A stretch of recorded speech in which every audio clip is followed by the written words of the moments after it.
Chris Hemsworth did a 4-day fast, swam in 36 degrees Fahrenheit Arctic waters, and faced his 10x genetic risk of Alzheimer's. What he learned about longevity and mental resilience. What does it take to push the limits of the human body, test your own mortality, and come out stronger, physically and emotionally?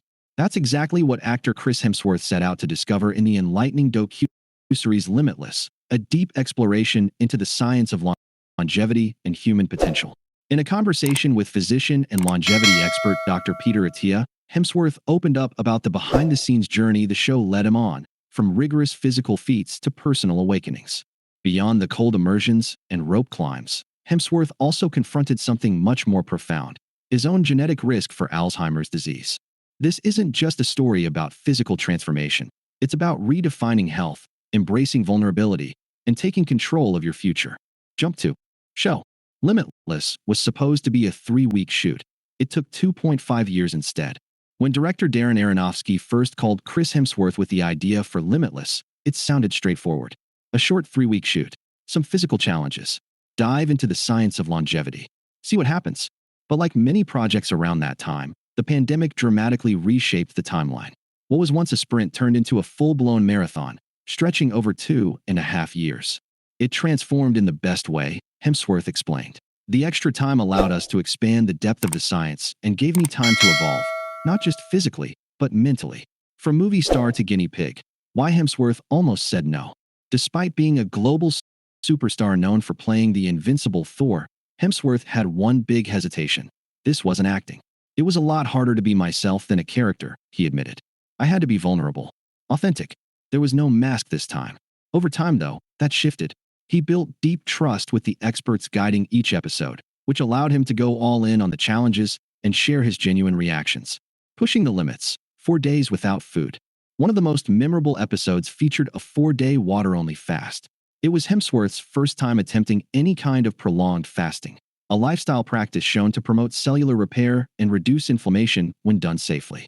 I didn't feel the clarity people talk about until day 4, he recalled. But once it hit, something shifted. My energy kicked in, and we went spearfishing. That's when it clicked.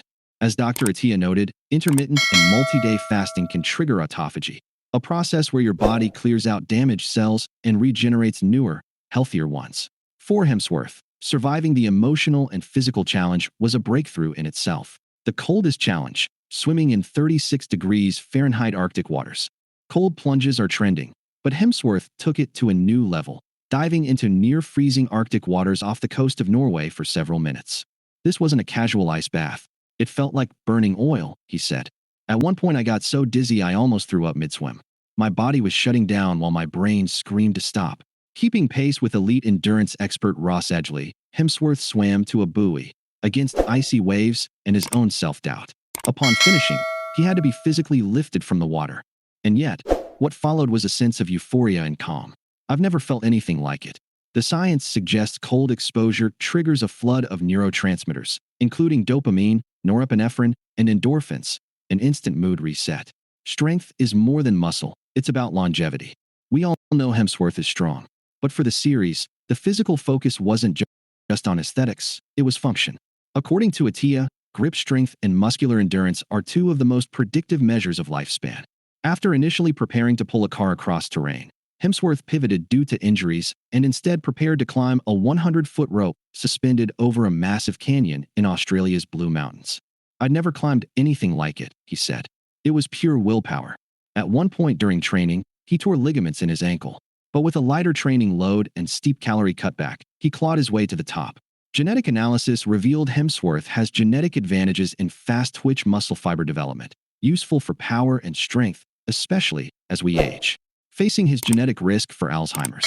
In one of the most vulnerable moments of the series, Hemsworth learned that he carries 2 copies of the APOE4 gene, placing him at an 8 to 10 times higher risk for developing Alzheimer's. Only about 1% of the population carries this genetic combination. It shook me, he admitted. I spent days reflecting, but then it became a call to action. Experts like Dr. Attia emphasized it's not a death sentence. With lifestyle changes involving quality sleep, diet, cardiovascular training, and stress modulation, the risk, while higher, can be extensively reduced. It's a blessing in disguise, Hemsworth said. Now I have a roadmap to protect my brain and help others do the same. turning recovery into a health ritual.